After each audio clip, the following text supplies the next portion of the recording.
Welcome. My name is, I've got quite a few new people today, so I'll let you know who I am. My name is Jennifer Turner. I've been directing the China Environment Forum for almost 11 years now. Our project is, in September, will officially be a teenager at 13 years old. It's been, we consider ourselves the convener around the world, actually, of bringing practitioners of energy and environment focused on China. And for the last 8 months, we've been able to dig a lot deeper in the U.S. China energy arena. We were really pleased because the Blue Moon Fund and Rockefeller Brother Fund gave us a grant that we titled Cooperative Competitors to really look into the specifics of how and why the U.S. and China can cooperate on energy and climate issues. So trying to get beyond the superficial. And we're going to do that today, too. And so I really applaud that, and there are going to be more people trickling in, that, the China Environment Forum Mafia.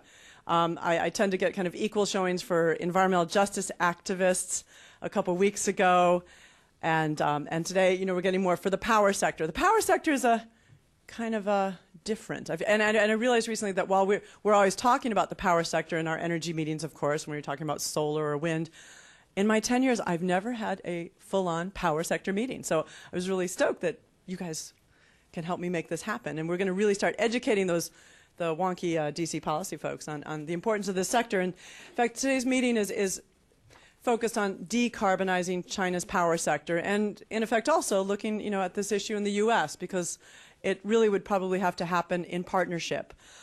We have 4 really sharp people who have on-the-ground experience in green innovations in the power sector. And what's also important, so you're not terrified, these are also people who are good at communicating this stuff.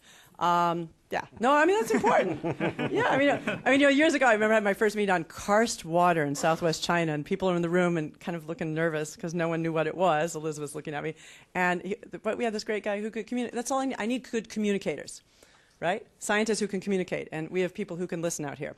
We're going to start off today with Jon Wellinghoff, who was named chairman of the Federal Energy Regulatory Commission, FERC, by President Barack Obama in March 2009. He's been a member of the commission since 2009, and I think, John, I can't remember the year we met, but you showed up in my life when you were about to go to China for the first time. Probably 2007. Yeah, and so he said, I kind of want to know about China. He sat down and didn't leave my office for a while, and we just kept talking. And he's been bouncing back and forth to China. In fact, he just came back, which is, we're going to benefit that from his insights from this last trip where he accompanied a number of U.S. regulators. He has a very rich background. You have the bio, but he was an energy law specialist for more than 30 years, where he focused on renewable energy, energy efficiency, distributed generation. And at FERC, he really has also been pushing decarbonizing the U.S. power sector. Lots of activities, initiatives. And what also amazed me, though, that somehow he squeezes out time to advise the Energy Foundation and NRDC on the U.S. China energy cooperation. So, happy for that. And then, I get to drag him into here, and he came. We also have, we're going to have 3 people from the E3 team from the Energy and Environmental Economics. It's a San Francisco consulting firm. Kicking it off will be Jim Williams, right here, second to right here. He's the chief scientist there, and also an associate professor at a place where, I started and never finished, the Monterey Institute of International Studies. I can give you an honorary degree. No, that would be cool. We'll do that afterwards. I got a PhD, though. But that'll be nice, a little notch on my belt there from Miss. Great school. Jim specializes in regulatory policy and clean energy technologies for electric power systems, and he leads E3's international practice, focusing on Asia, China in particular. Fascinating background with Nautilus that I fancy in the Q&A. I'd love to learn more about your wind power stuff in North Korea. After him, we're going to have Fritz Kahrl, who is a fairly long-term member of the China Environment Forum. He's worn many hats. When he was at WRI in DC, he used to show up and drink coffee and eat scones here with us. He's working on his PhD at Berkeley in the Energy and Resources Group, and also working at E3. He's worked at WRI, as I mentioned, World Bank. And presently, he is working on a project with CERC, the State Electricity Regulatory Commission in China, on modeling approaches to analyze policy options for greenhouse gas reductions in their electricity sector. And last but never least, the 3 of them are going to be doing kind of a ping-pong presentation. look at China's power sector. We've got Jianhua, Ding Ding, as we all call her. She works as a researcher at E3, studying various aspects of the electric power sector. And what I think also you're probably talking about some of your recent work developing an energy efficiency cost-benefit calculator for China, and you did a training there. Okay? See, look, my rambling gave people time to sneak on in. So now that we have a fuller house, get ready to listen attentively, learning about the power sector in China, and I want intelligent, insightful, difficult questions for these folks afterwards. Okay? So, Chairman Wellinghoff. Thank you, Jennifer. I appreciate it very much, and I appreciate the opportunity to have this forum, talk a little bit about energy in China. And I'm going to give you sort of the, as they say, the 50,000-foot view and my perspective, and then I'm going to let my fellow E3 panelists here go into quite a bit of detail. Although, do we have that one slide? My favorite slide that I just took from coming back from China. I think it gives you a real idea of some of the challenges in China. Here's the electric distribution system in Guangzhou, and any U.S. engineer, I think, would look at that with askance as to what is going on there. Although I was talking to Jim, the other interesting part about it, the contrast is. I guess he was there in China with an analog U.S. electric meter, and nobody knew what it was because they all have digital meters. So they've sort of leapfrogged the technology in some ways, but in other ways, where they have the legacy technology in, it's really very antiquated and needs to be updated. But for them, fortunately, they are updating. Out in Guangzhou recently. And I look out from my hotel room, and as far as I could see, the ground was nothing but leveled because they were rebuilding vast, square blocks of areas in the part of town that I was in. So in any case, to give you a little background, as Jennifer indicated, I've been at FERC. I've been there since 2006, and FERC is responsible for the electric transmission system in this country, for interconnection to that system, for the reliability of the electric transmission system, and also for the markets, for the energy markets, the electric markets in the United States. We oversee all that at the wholesale level, the retail level, retail rates. Don't ask me about your retail bill. That's your state commissioner. They're the state utility commissioners are the ones who set the retail rates. But for wholesale rates, sales for resale, that's FERC. And so I got interested in China. I got talked into going there back in 2007. I've been there 3 times now by a group called the Regulatory Assistance Project, which is a number of former state U.S. regulators who formed a consulting group, and they're now doing work internationally. And one of the places that they've concentrated in is China. And in addition to the Regulatory Assistance Group, there's also a group there called the Energy Foundation, which is out of San Francisco, and the NRDC, the Natural Resources Defense Council. And those 3 groups have focused on China, obviously, in large part because of the greenhouse gas emission issues and China's large use of coal as a resource to provide their electric needs. And their purpose there is to assist them, those three organizations, to assist the Chinese in look at alternative, lower carbon emitting ways to provide for their electric resource needs. One through energy efficiency, another through renewable energy, and they do a lot of work in that area. So they brought me over to China in 2007 to first talk to the Chinese about markets, about developing electric markets, which they really do not have in China, which is very interesting. I mean, prices are set by a state commission, the NDRC, not to be confused with the NRDC. And actually, I'm not sure what NDRC... National Development and Reform Commission. Yes, okay.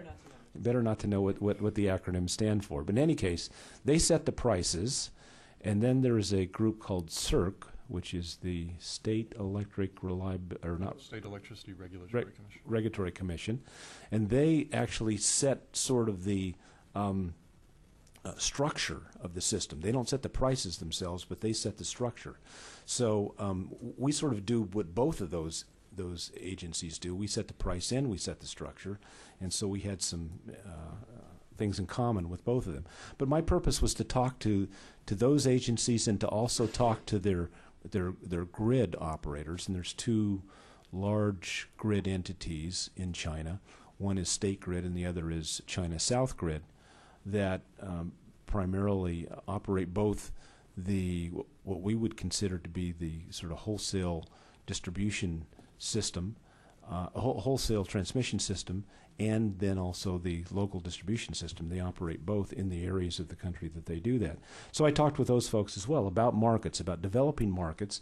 And the reason we were talking about the development of markets is because it's interesting. You can do a lot of things with markets. And what we're doing with markets in this country, I think, are very innovative. What we're doing is we're asking those markets to incorporate into them the demand side, to incorporate in energy efficiency and demand response. And we're doing that in New England. We're doing that in another market area in this country called PJM. PJM is a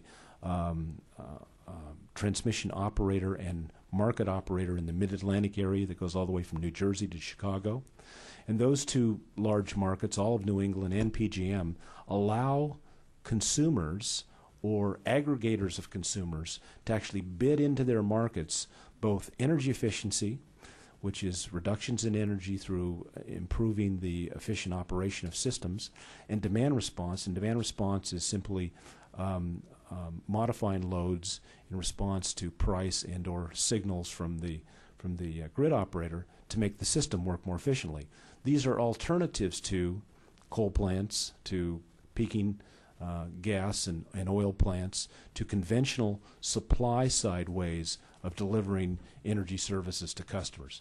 So we're having some success with that in this country. It's not spread everywhere, but we are trying to spread it throughout the country. FERC is trying to do that because one of my goals at FERC is to improve the efficiency of the delivery of electricity in this country, and it's part of our strategic plan to do so. So I went over there to talk to them about doing that. And they were at a stage of interest, but they really weren't sure how to incorporate it into their system. And so then I went back a second time in 2008 to talk about primarily energy efficiency. And they're doing something called an energy efficiency power plant, which you'll hear more about from the E3 panelists here that are working on that the Regulatory Assistance Project is helping them with, basically looking at energy efficiency as an alternative to a power plant. They want to do a 300 megawatt bundle of energy efficiency and use that as a substitute for a coal plant, for example. And so we talked about that and how that could be done, because we're doing that in some places in this country as well. There are utilities in this country that are putting together large bundles of energy efficiency and considering that to be a resource, just like a power plant. And it's something that's really very viable to do if you can put it together. And so then the most recent time that I went to China was about 3 weeks ago. I was fortunate enough to be asked by the administration to go over and participate in what they call the Strategic and Economic Dialogue, which is a discussion, high-level leaders from our country and from China. And I was able to meet with the highest level energy minister in China, Mr. Zhang Guobao. He is the he's the minister of the National Energy Administration.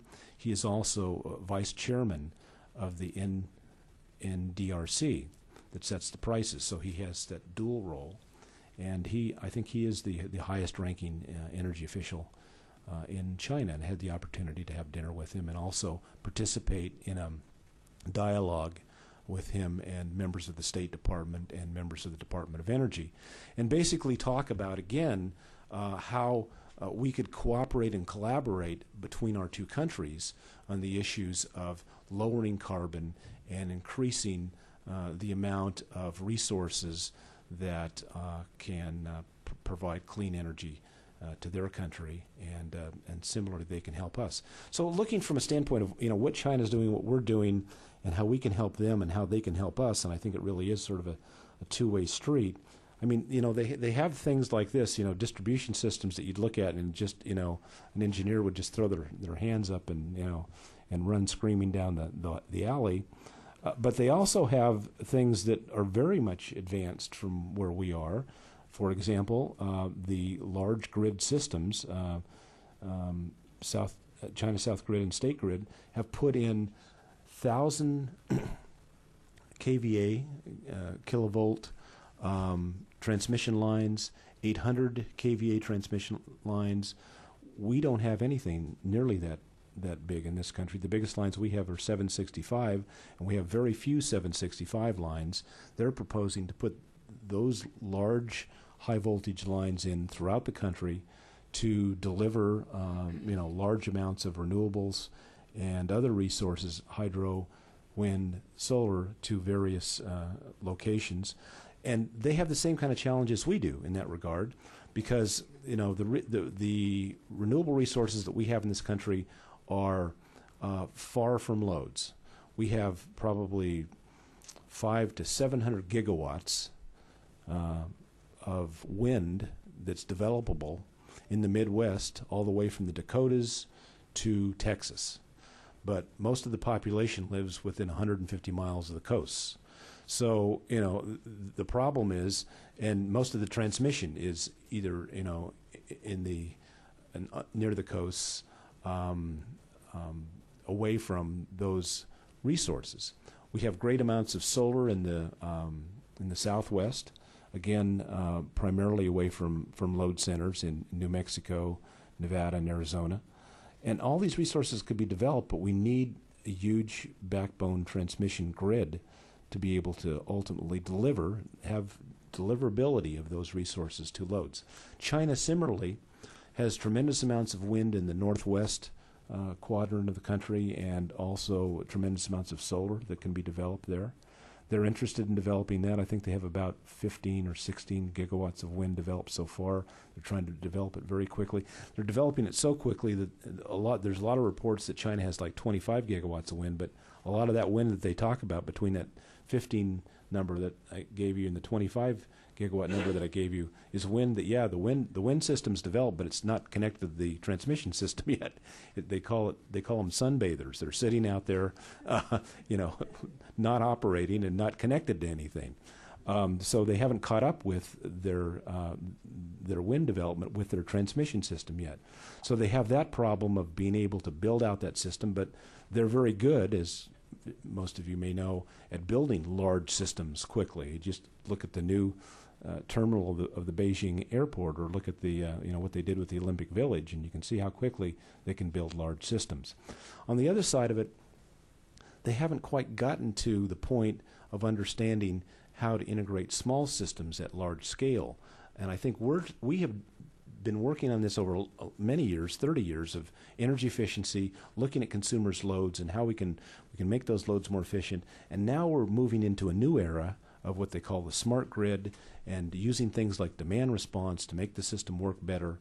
And we have many companies, much technology, and a lot of interest in moving to a system where consumers will participate in an equal way with the grid as supply-side resources do now.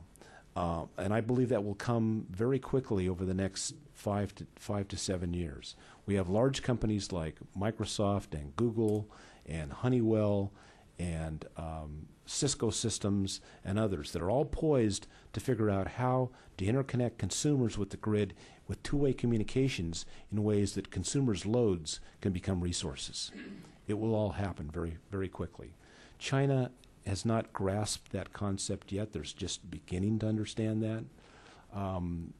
They could catch up very rapidly with us once they catch on to it. But right now, I mean, I think the China's idea of demand response is basically rolling brownouts. I mean, they really don't. When we talked about demand response to them, they said, "Oh yeah, we do that. We cut off parts of the country at different times."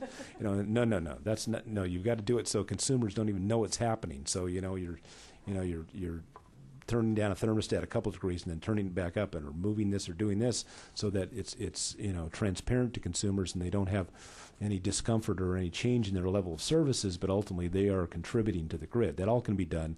Communications is all available. I've got multiple companies who come into my office on a weekly basis and talk to me about how they're going to do it, and I can see that we're gaining momentum here to do it. So those are sort of the challenges that I see.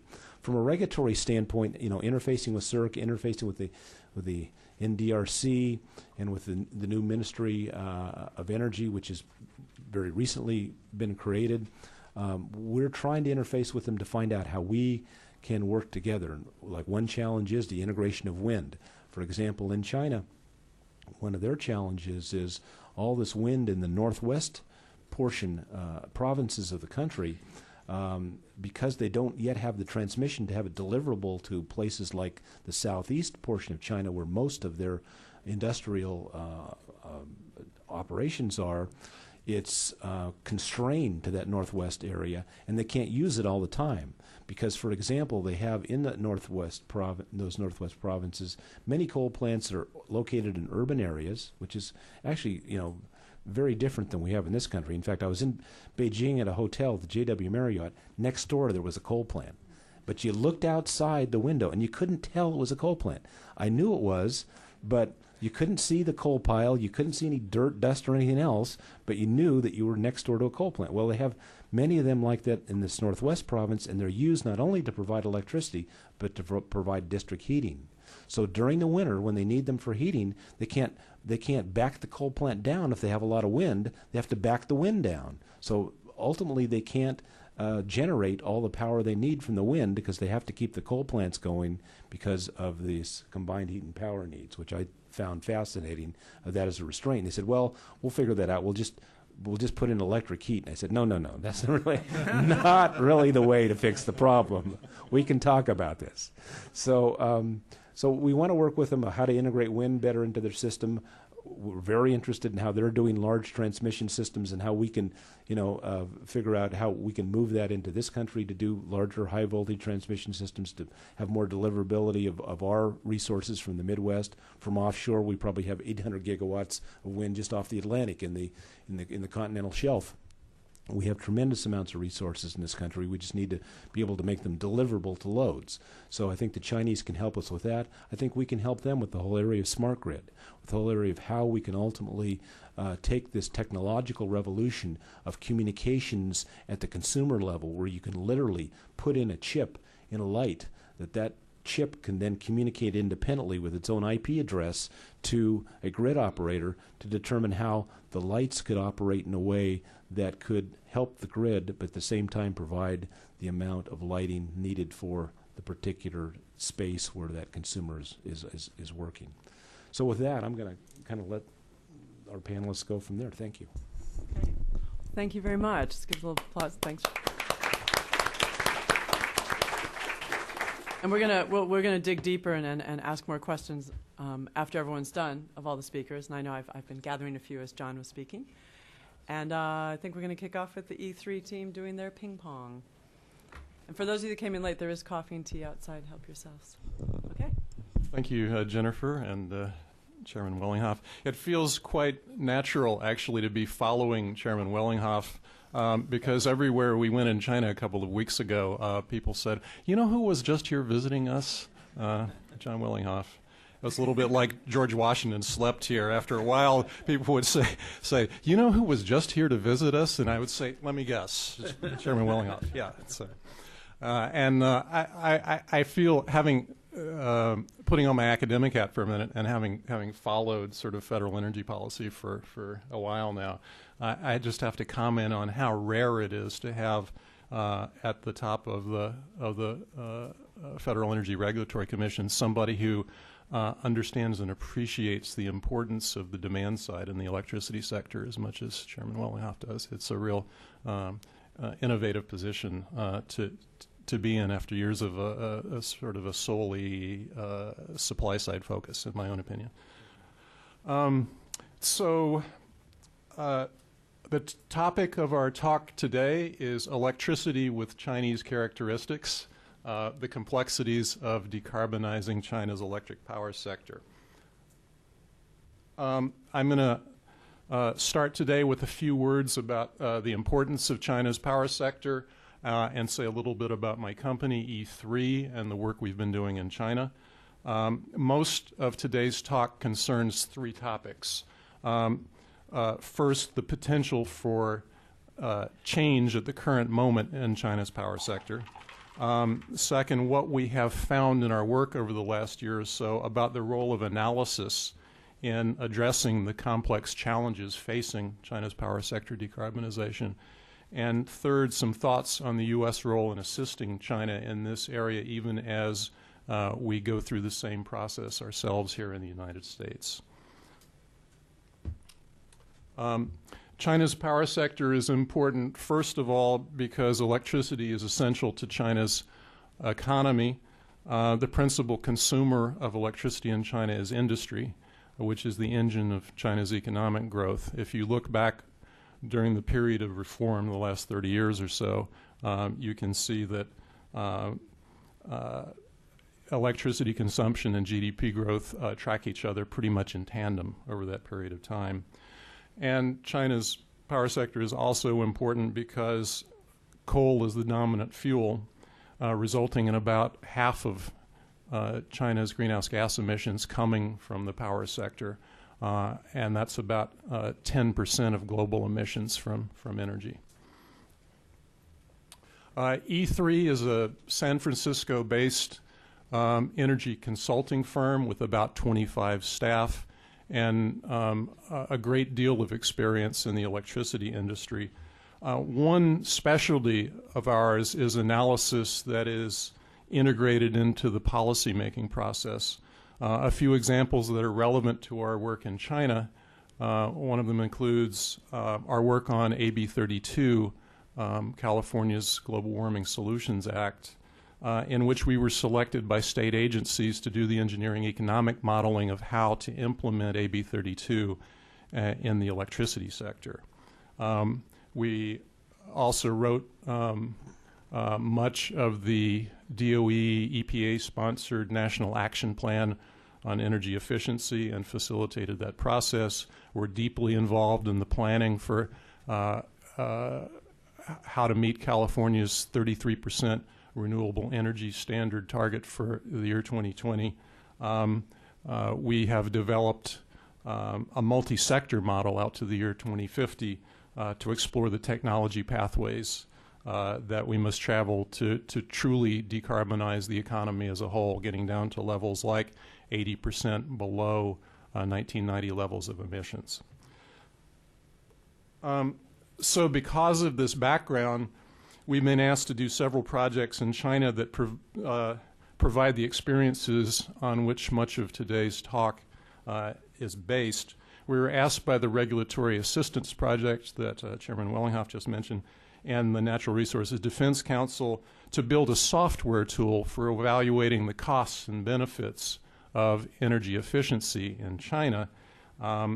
It's based on a similar tool that E3 developed for California that utilities in California are required to use to evaluate their energy efficiency programs. So we completed the tool and we went to Beijing and did a training about 3 weeks ago at a workshop for about 70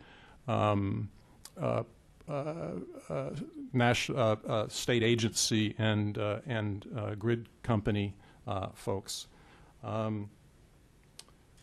We've also been asked by RAP and the Energy Foundation to provide technical assistance to a team of analysts tasked by FERC, the State Electricity Regulatory Commission, with evaluating the cost of different policy options for reducing greenhouse gases from China's power sector, with the results to feed into the 12th five-year plan process.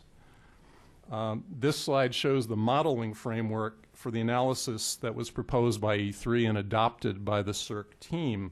And without going into great detail and just looking at the English part of it, you can see the key components that govern what greenhouse gas emissions are from the power sector.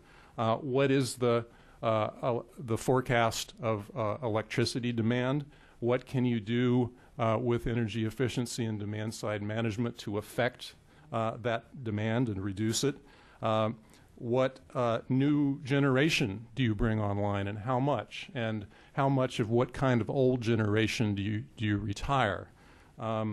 What are the characteristics of the resulting generation mix, and how does that affect the way that you operate the system, especially the rules that govern the dispatch of the system, dispatch being turning on and turning off power plants. One thing this slide illustrates that I think is worth implementing is the difference between energy and electricity, in the sense that in addition to having general energy knowledge to deal with the power sector questions, you really need to have some power sector knowledge and experience. We've also been invited by Chinese think tanks to discuss long-term economy-wide greenhouse gas reductions. This is a presentation at the Chinese Academy of Social Sciences on our 2050 work. We also talked with the Climate Policy Initiative while we were there. There are obviously important connections between power sector specific work that gets down into the bushes of questions like dispatch and grid topology and so forth, and sort of high-level long-term greenhouse gas modeling work. And that is something that we emphasize in our work at E3. So to avoid suspense, let's get to the bottom line of our talk, which is this. The Chinese power sector is in transition for reasons that we'll come to in a second, and this transition is producing some increasingly complicated policy questions, which in turn is driving demand for help in answering those questions. Everyone is aware of the importance of technology in the sense of hardware in this transition, wind, solar, nuclear, whatever. What we want to point out today is there are also some significant and highly consequential gaps in what you might label soft technology. That is analytical methods, software tools, institutional processes, and the like. If those gaps can be filled in part through U.S. assistance, policy analysis can help support decision-making, and better decision-making can help the sector manage this transition more successfully, including the transition to a decarbonized electricity system. So let's talk about the evolutionary moment the Chinese power sector is in. At the same time that Chinese government officials are trying to move the power sector onto a lower carbon growth path, the system is in the midst of a major transition from a system that was once relatively simple with roots in the planned economy to a system that's much more complex and also much larger. This transition affects everything from the generation mix to the dispatch system to regulatory institutions, and makes efforts to decarbonize the electricity system significantly more complicated and challenging. But it also presents some very important opportunities. There are four main drivers of change in the Chinese power sector right now. Changing patterns of electricity demand are forcing changes in the way the system is built and operated. Concern about the environment, both CO2 emissions and local air pollution. Rising electricity prices in a system that already has surprisingly high prices, and pressures for institutional reform that are about to reignite the on-again, off-again electricity reform process. We'll talk about each of those in turn. China's electricity consumption is currently the world's second largest next to the U.S., but growing rapidly and expected to surpass the U.S. within the next few years. A key difference with great implications for how the two systems are built and operated is that the U.S. electricity consumption is roughly evenly divided among the industrial, commercial, and residential sectors, as you can see from the bar chart on the right, whereas In China, this is much less symmetrical. Industry dominates electricity consumption, responsible for about 3/4 of it. Historically, China's consumption pattern also differed greatly from the U.S. in terms of the hourly pattern of demand, which did not change much from hour to hour because industrial electricity consumption tends to be that way. The figure on the left showing Beijing's electricity consumption in the late 1990s illustrates that. However, as China has become more of a consumer economy, the pattern is becoming more and more like the one in California shown on the right, in which residential consumption for air conditioning and other things creates a much more pronounced peak demand. Building a system that accounts for peak periods that consume perhaps twice the electricity of off-peak periods is a key driver of the economics of electricity in the United States, and is sort of the underlying storyline to what Chairman Wellinghoff was talking about a minute ago about the potential role of the demand side in addressing that problem. You don't only address that through building new power plants. The dominance of industrial consumption in flat load shapes strongly influenced the evolution of China's power sector. In the U.S., peak demands are often met using specialized natural gas burning power plants, which are cheap to build and expensive to operate and only run during peak times. This is rare in China, where natural gas is too precious a commodity to use in power generation. In China, coal power plants, which are typically only used for baseload generation in the U.S., baseload meaning it runs all the time, that you don't sort of cycle it up and down. In China, those types of coal plants are used to meet all kinds of demands, including peak. In China, the system of dispatch, again, the set of rules that tell you when to turn power plants on and off, is extremely different from that in the United States, and the significance of this is very great. In the United States, power plants are dispatched in the rising order of their cost of operation, their variable cost. So the more expensive it is to run it, the later it's switched on, and the less it runs over the course of a year. It is a strictly economic decision based on the marginal cost of generation. In China, all power plants of a given kind are assigned by the NDRC a certain number of operating hours each year, largely out of a concern for equity. There are some pilots that are experimenting with different forms of electricity dispatch that are recently underway in China, but that's still a tiny, tiny fraction of the overall system at this point. Perhaps unsurprisingly, given what I just said, there is no direct relationship between electricity production cost and retail prices in China, unlike the situation in the U.S., where utilities recover their cost in rate hearings before regulatory commissions, in which utilities document their cost, and these are deemed prudent or not by the regulator. In China, it is a very different institutional setting and process. The regulator does not have pricing authority, the key lever of regulatory control in the United States. In China, both wholesale and retail prices are set by the NDRC. The state-owned grid companies and the NDRC are still the dominant players in the sector in decision-making over planning, investment, and operations. However, as we said on the previous slide, there are some new developments that are driving changes in this long prevailing system, both on the physical and the institutional side of things. Yeah, that's good. The second driver of change is environmental concern. Because of the dominance of coal in generation, China's power sector is already responsible, as I said, for half of China's greenhouse gas emissions, and this share of overall emissions is expected to grow. So if you look at the orange and blue bars, the blue bar being emissions from China's power sector, the orange bar being the rest of China's emissions, and then the gray being the residual amount of total global emissions.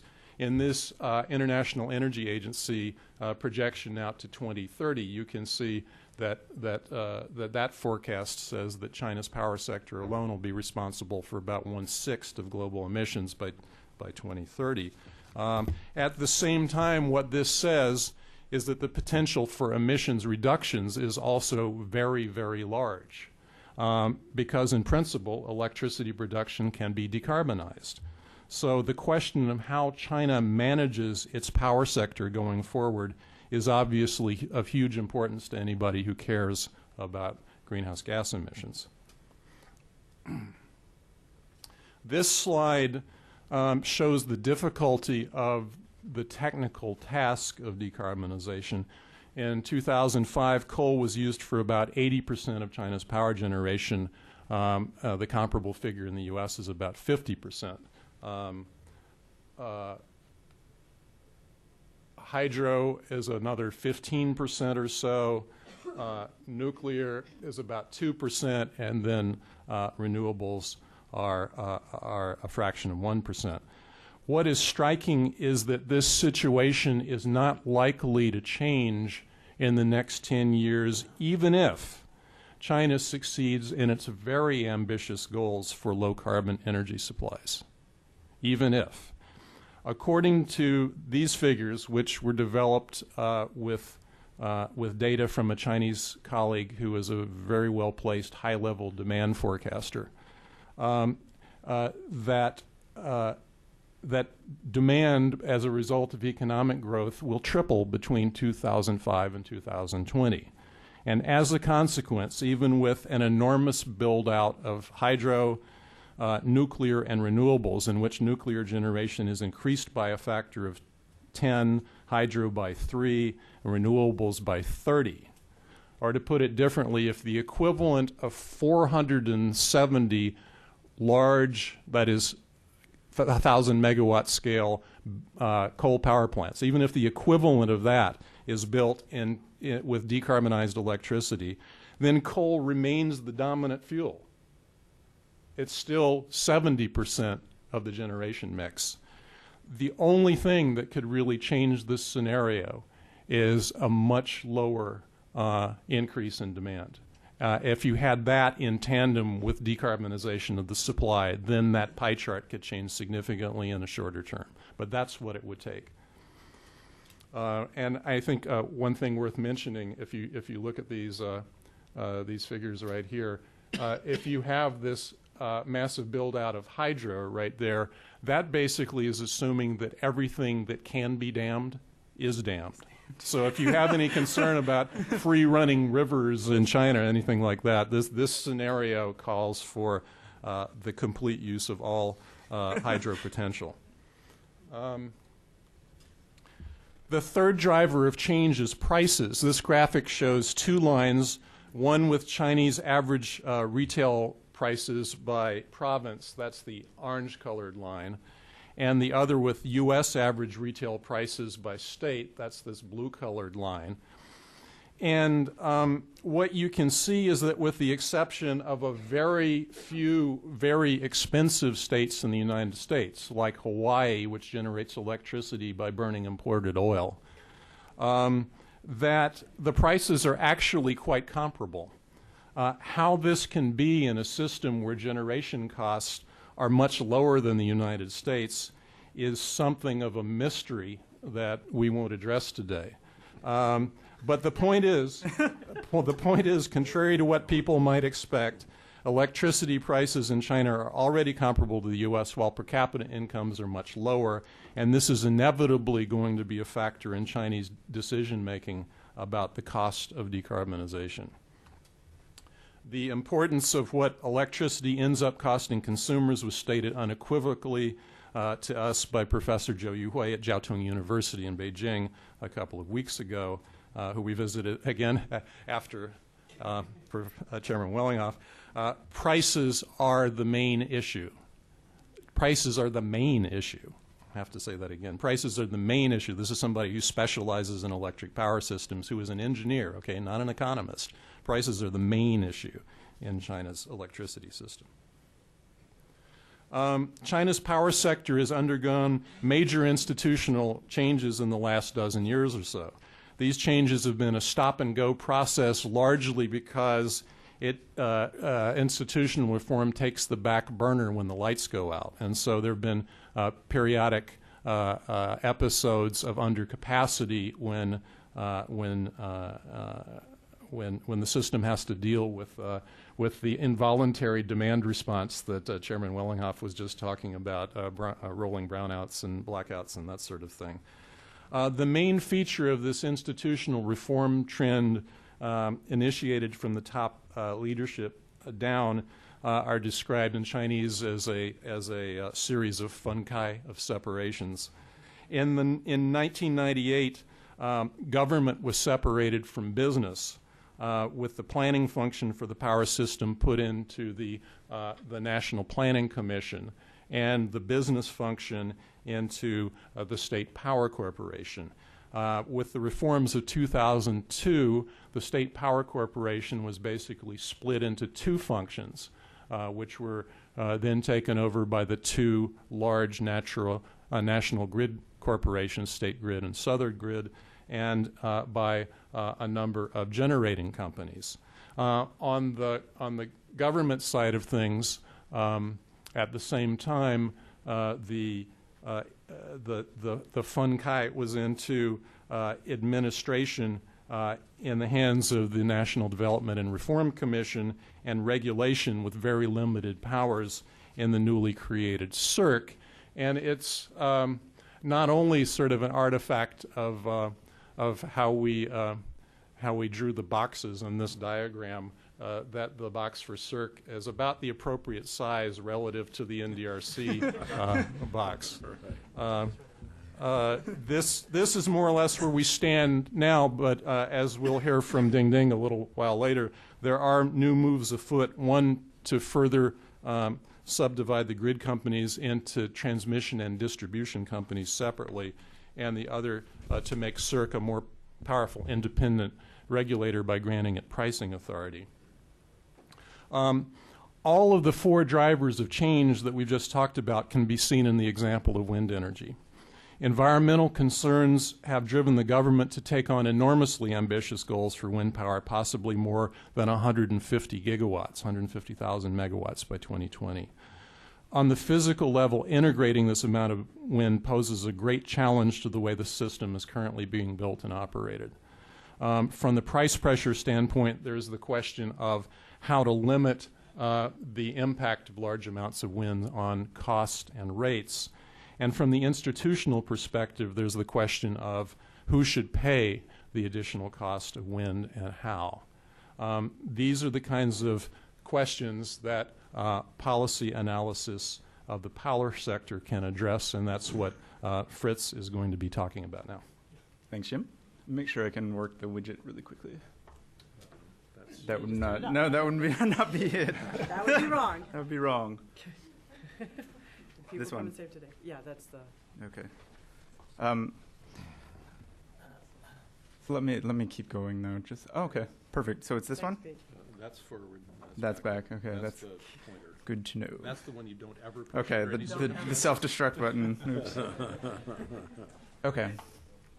So based on our still limited experience working in China, it seems like the issue with policy analysis in the power sector is that there's a kind of division between policy making and policy research. There's no shortage of research.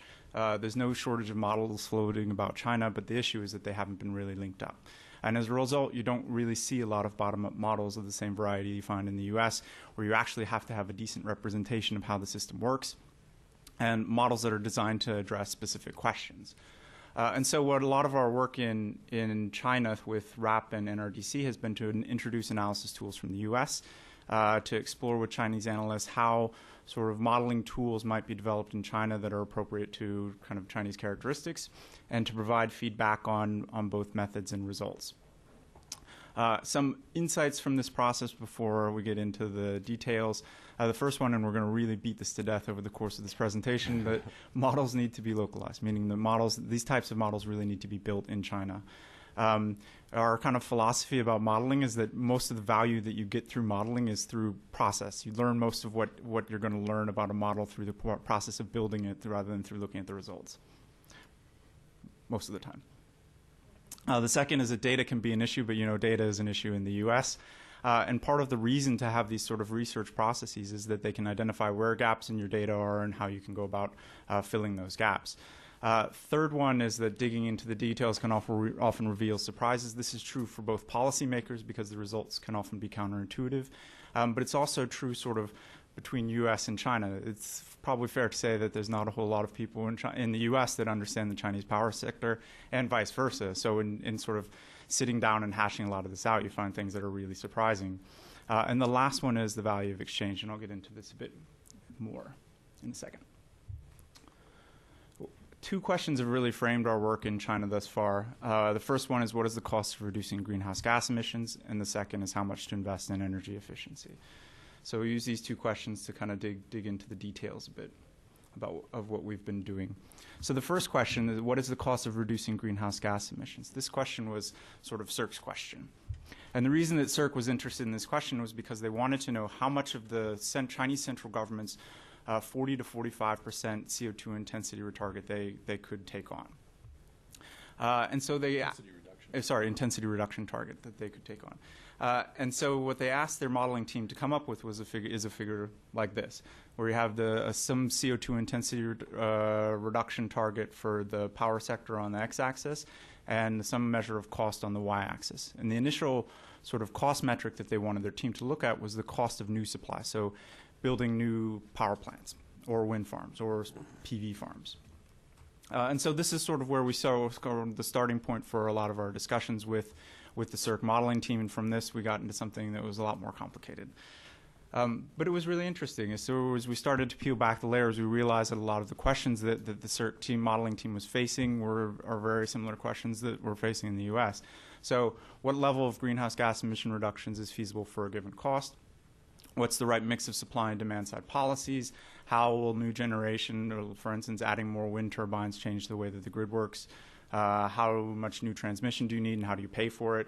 And how can you allocate cost increases fairly among your customers and your corporations?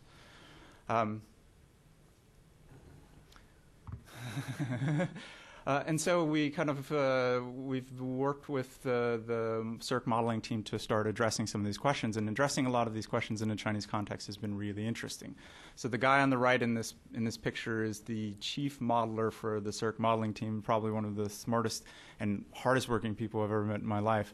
And a lot of our communications with them were through email, but we had the good fortune of sitting down and having several long sessions with him, including several marathon sessions in my hotel room for lasting 10 hours, where we would come up with 20 pages worth of graphs and equations and stuff like that. It was great fun. But the idea was, so we started off with fairly simple concepts and started to get into things that were more complex. So for instance, we started off with questions like, what is cost? So originally CERC had asked its modeling team to come up with this metric of cost in terms of cost of new supply. In the U.S., the way that we typically think about this is the impact on electricity rates. But if you think about this in a Chinese context, then you have to think about the cost of the total system. And cost of the total system means thinking about what you do with older power plants. And if you figure any power plant built before about 1990 in China was sort of probably financed out of the plan, it's not quite clear what their capital costs are. They may have several hundred workers working at a very small power plant. It's not quite clear what their labor costs are. So you may have a wholesale rate for this power plant, but you don't actually know what its costs are. And so trying to address these sorts of questions in a Chinese context proved to be actually quite difficult. But if you aren't able to take these into account, it's very difficult to figure out what your total impacts are. And to answer this question, what is the cost of reducing greenhouse gas emissions? On other sort of fronts, we focused a lot on terminology. So, for instance, we were this guy on the right and myself were both using the same term for a long time, economic dispatch. And it took us a long time to realize that we were meaning very different things by this term economic dispatch. And the U.S., as Jim mentioned, this is the ranking sort of the you're dispatched by variable cost. So you bring the power plants that have the lowest variable cost on first. In China, this is the economic dispatch means total cost. So you bring the plants with total cost on first, or with the lowest total cost on first. This sort of kind of difference in interpretation of the same term can lead to very different outcomes. So in the U.S., for instance, you'd want to run very inefficient power plants last because they have the highest variable cost. But in China, with the same word, you'd want to run those plants first because they have the lowest total cost because they're probably fully depreciated. So sitting down and sort of working these things out is really important because otherwise you're sort of end up talking past each other.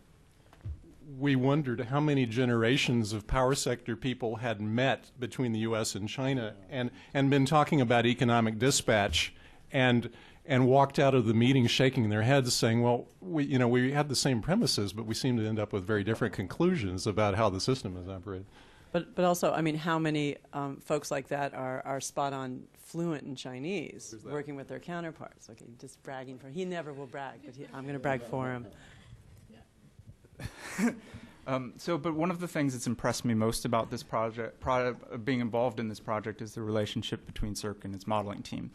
So this process has been supported by an organization called CRCPP, which is an organization under the NDR, a sort of nonprofit, I guess, under the NDRC. And their business model is to link up policymakers and researchers in sort of these very close policy processes where they allow policymakers to ask questions, they allow researchers to provide responses to these questions, they allow policymakers to say, no, that you did it wrong, or that's the wrong question, or something, or that's the wrong answer, or something. And then they allow the researchers to come back and say, no, well, you framed the question entirely wrong, you don't understand what you're talking about. But it ends up being a process of shared learning, and then you end up with sort of both policymakers and researchers getting a lot and growing out of this process. And so this guy on the right has been closely sort of under the mentorship of somebody at CERC who some of you may know, a guy named Jianhua. And this process has been really beneficial to both of them, and I've been able to watch both of them sort of grow out of this process. It's really quite neat. So second question, how much to invest in energy efficiency? In the U.S. and China, this sort of both kind of comes down to a question of putting supply and demand on a level playing field. China has been very, very interested in energy efficiency and putting quite a bit of resources into energy efficiency in the last 5 years. But in sort of getting supply and demand on a level playing field has run into quite a few obstacles. One of the main obstacles is that there's this lack of coordination among all the people who are involved in energy efficiency. So most of the energy efficiency to date has been done by central and local governments through the banking system, or at least has been financed through the banking system. But their main concern is in natural resource efficiency. They don't really have a concern for prices per se. And it's very difficult to sort of put supply and demand on a level playing field if you're not really concerned about the cost of both, or sort of comparing the costs of them. Grid companies have been the main actor in demand-side management, but this is mainly because it's very expensive for them. This sort of peaking problem is very expensive for them, and they're trying to sort of reduce its effect on their bottom line. There's been an emergence of energy service companies in China recently, but they're still relatively small and fairly disorganized. And very importantly, there's no ratepayer advocate like sort of a PUC type entity as there is in the U.S. So there's no one who has an explicit mandate to sort of compare supply and demand and to have this Public Utilities Commission. Sorry. And to sort of put supply and demand on a more level playing field. And as we kind of discovered in our involvement in this workshop, one of the main reasons for this is that there still aren't standard methods for rationalizing energy efficiency. So it's very difficult to compare the costs of supply and demand if you don't know what they are. Because of this, kind of along similar lines, if you don't know what the costs of supply and demand are, it's very difficult to allocate costs and benefits. And again, if you don't know what the costs of supply and demand are, or if you don't know what the costs of energy efficiency are, it's very difficult to have transparency, and it's very difficult to enforce accountability. So if you don't know, as an organization that's implementing energy efficiency, if you don't know what your project costs, if you don't sort of have a way to track your energy savings and to know what their energy savings are, or to look at sort of your broader supply side benefits, it's very difficult to have either transparency or accountability. Yeah, and your budget can turn into something of a slush fund. Right. And so, sort of along those lines, one of the main points of one of the main sort of thrusts of this conference that we went to 3 weeks ago is that while there's a lot of money going into energy efficiency in China, it's being inefficiently spent. So this was probably the most vociferous proponent of this view was Dr. Jianhua from the State Grid GSM Center. But once again, and sort of these questions are not that different from the questions that we face in the U.S. at a very kind of general level. They come down to a set of 4 basic questions, or probably 5 basic questions. How much does it cost? What are the benefits? Who pays and who gets the benefits? How can you allocate costs and benefits? And one that's not on here is sort of how do you design programs so that incentives are better aligned between all of the various actors that do energy efficiency or that benefit from energy efficiency. And so this was sort of the rationale for our participation in this workshop 3 weeks ago, is to start a discussion in China about how to build analysis tools that sort of can add a bit more transparency to energy efficiency projects and portfolios in China. Without these kind of sorts of tools, it's very difficult to see how you would scale up energy efficiency in China to a meaningful level. So supply side investment, so this is investment in generation and transmission, was 750 billion RMB in 2009. That's a lot of money.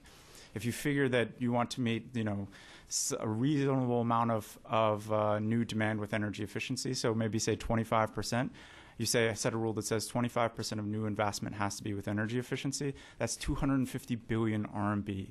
That's a lot of money.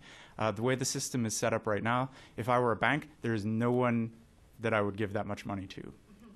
So there needs to be a lot more transparency and a lot more sort of analysis in energy efficiency programs in China. And sort of our philosophy is that these types of tools can bring those things.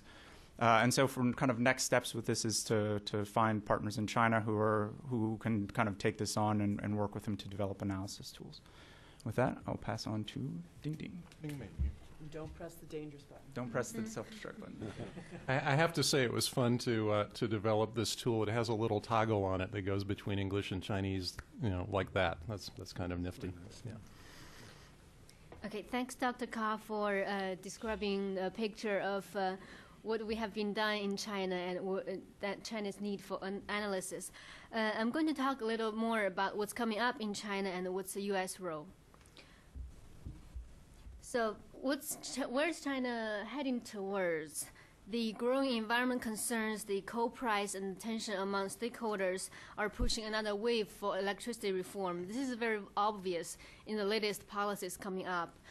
In the electricity reform guidance, which is coming up in April this year, there's emphasis on T&D separation and the separation between the principal business and the supporting business. And if you compare the renewable energy law, the new version and the newly revised version this year, you can also see there's a very obvious focus on the implementation at local level. And the government report from last year to this year, there's also a priority change. You could see things that hasn't been addressed in last year, such as tiered pricing for electricity. It becomes the policy priority right now. So changes are inevitable, and everybody has a lot at stake and how the changes would turn out. Besides the explicit changes, there are also other possibilities that has been discussed a lot. Right now, there's no Ministry of Energy in China. There's an Energy Bureau, National Energy Bureau, which is associated with NDRC, and it's something like 100 staff roughly.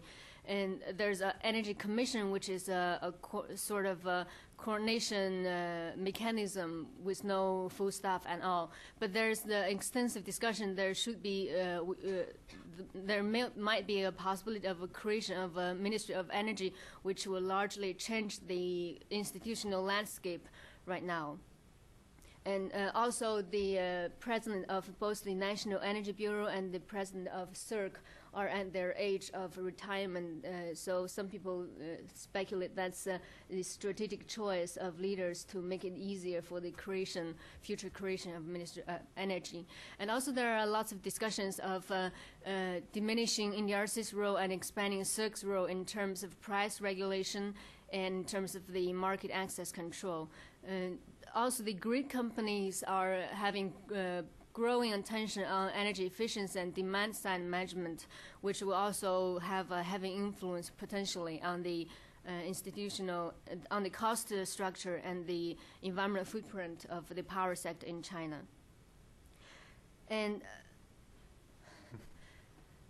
all this bring up one point: it's important to do research. Research give us more insights beyond the first impression.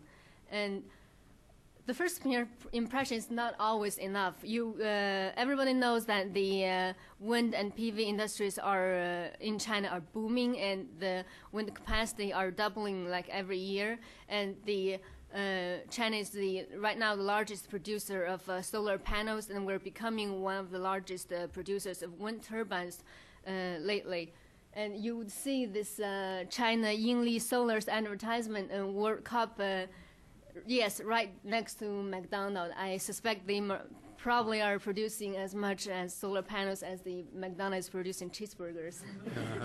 And also renewable energy is very popular in the stock market. I have friends, every time I see them, they would ask me the same question. Is this the good wind company I can buy stock from?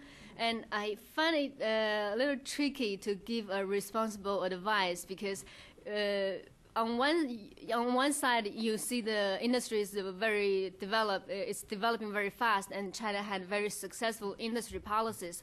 And on the other side you have to realize there are also grid connection obstacles, which is very much tension. This is in Mongolia, where I'm from, and there are many wind farms that are not connected yet, as Jon mentioned. And also, even for some wind farms has already connected to the grid, it's hard for them to get permits for generation. There's a wind farm in Hebei province, fully constructed, ready to generate, but sitting there 2 years sunbathing because it doesn't get a permit for generation. And wind electricity is generally called the garbage electricity or the troublemaker by the grid companies. And I understood the story here is very much similar. So closer cooperation could be mutually beneficial on both sides. And U.S. does and has played a role in China's energy policy formation. U.S. government has lately become very active. DOE is hiring China experts, and the economic and strategic dialogue has highlighted the energy and climate change concerns. There's also a 10-year plan on technology cooperation and joint research center on CCS, on building energy efficiency on electric vehicles. And the NGOs, universities, and national labs has been working with Chinese agencies and experts, and they played a valuable role in energy policy formation. Especially LBNL's China Energy Group has been a leader long in creation of publicly available data, capacity building, and the demand-side policy. David Freely is much respected in the field, not only because he owns his organic garden and grows his own food, but also because of the important work his team has been doing. Still, in spite of all these good intentions and impressive work, there are still gaps related to the research, especially to electricity sector analysis. We'll just have to throw something in there. We wanted to throw a prop out to LBNL's China Energy Group, basically just cause. And the just cause is that they've been doing the best work in this area for many, many years, and they're scandalously underfunded. Right.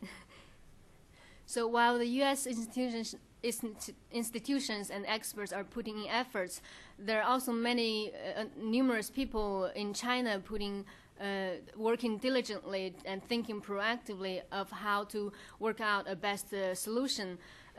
This picture on the far left shows one of my favorite people in this planet. Xiaopeng is the vice president of Southern Grid of China, and he wrote several really good papers in the last few years, which induced policy changes. He concretely he calls for transformation for core values of the society to achieve sustainability in the power sector. He concretely emphasized the customer service and the demand side instead of the supply side, which is a very radical perspective for someone from a state company. And also, as Fritz mentioned, CRCPP and other institutions has been trying to build a strong research team to provide political advice for the central government and local government. And in our trip in Beijing, we met with many institutions, research institutes, universities, think tanks, and they have been doing a wide range of researches and consulting on climate change and decarbonization of electricity. So cooperating with China as everywhere else entails the choice of what to cooperate on, who to cooperate with, and how to do it. Regarding to what we think hardware are important but not sufficient. We need to invest in institutional change and soft technology as well. Regarding to who, we think the usual suspects are very important, but we also would like to invest in the people and organizations which are less well known for now, but have a high potential for making a positive policy change. And regarding to how we also think it's not enough to just trying to influence policymakers directly. We need to invest in process, as well explained by my colleagues. And how can the U.S. help? In our trip in Beijing, we had observed that many of our Chinese partners have acknowledged the need for cooperation, methodology, log frameworks, and the analytical capacity is what the most needed. Yet, we are not trying to build a tool and hand it over and walk away. 授之以鱼不如授之以渔. To teach a man, to give him a fish is not as good as to teach him how to fish. So our philosophy is to invest in progress and soft technology transfer. And in this progress, we will be able to build analytical capacity. As Chen Jianhua from State Grid DSM Center said, analytical tools in China eventually needs to be generated in China. With this, I will hand it over to Professor Williams on the soft technology approach. I have to say how much fun it is to work with Ding Ding on these kinds of projects. At the workshop, we were warned by our collaborators that, well, you know, workshops of this sort, you can't really expect very much interaction. The audience tends to sit there. You know, it's hard to get them to speak up. With Ding Ding around, it's not really a problem getting people to speak up. And one of her props for achieving that was that she brings along boxes of chocolates. You know, if you go to China very often, you often see these, what is it, Ferrer little chocolate balls in the gold foil. And so if people would raise their hand during the discussion period, then she bounded across the room and handed them, you know, a chocolate ball. And after the first couple of times, people got the idea this is really how it's going to work. And then there was a lot of interaction. And by the end of the third day of a 3-day workshop, people stayed for more than a half hour after the timed end of the workshop. This is 50, 60 people, because they all wanted to have their say about this tool and how they liked it and how they didn't like it and what changes they'd make and how they would localize it. And so I think a lot of that interaction was because, in some sense, to sort of recapitulate one of our themes here is we have invested in process and capacity building on our own team by developing people like Ding Ding who have some knowledge of the power sector and also lots of cultural communication skills. And chocolate. And chocolate. Yeah. And other useful tools. Yeah. So the kind of work that we want to do, we being E3 in the soft technology area, and this may be work that some of you are doing or will end up doing as well, can be divided into three types. Analytical capacity building, which basically means assisting China in developing tools designed specifically to answer policy sector, power sector policy questions in a way that takes both the demand and supply sides into account and that evaluates the costs and the benefits and how these are allocated among different stakeholders. The second area is collaborative modeling, by which I mean to develop shared models in both countries to help focus technology cooperation and also, I think, with collateral benefits for climate negotiations. An example of that could be joint development in both the U.S. and China of models of both the U.S. and China of long-term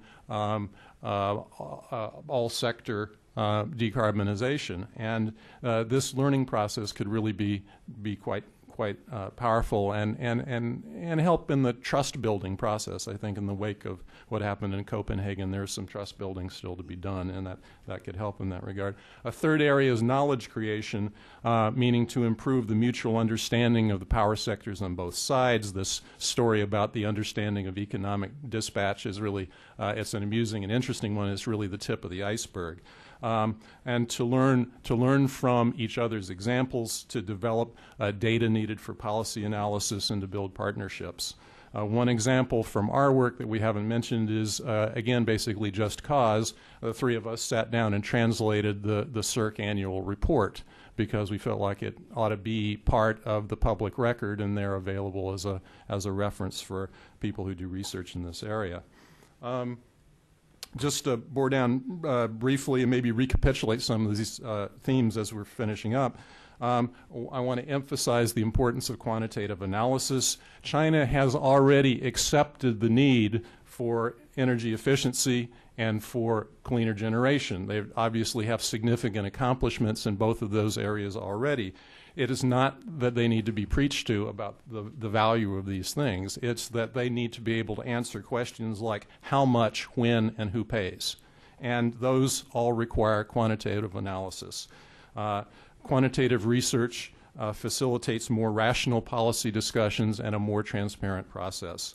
At our workshop at Beijing, our colleague and good friend, Professor Wang Yinjia of Tsinghua University, told the audience that China needs to do quantitative analysis if it wants to get the policies right and not waste money, and that's the issue in a nutshell.